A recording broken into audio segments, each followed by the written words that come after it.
I'm in Annapolis, Maryland at the Thurgood Marshall Memorial, and here you see the depiction of children representing the many African American children who were not allowed to attend schools in the segregated South and the segregated United States for many decades, until the case of Brown versus Board of Education reversed the decision of Plessy versus Ferguson, which established that the doctrine of separate but equal. Brown v. Board of Education, which was argued before the Supreme Court by Thurgood Marshall, essentially permitted the overturning of, or led to the overturning of Plessy versus Ferguson in 1954.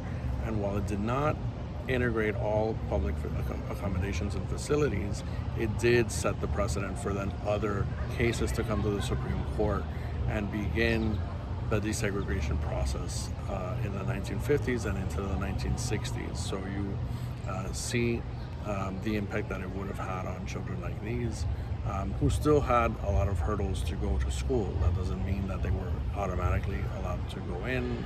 There was a lot of massive resistance in the South, and in other states, state governors, state politicians prevented these children from going into many of the schools.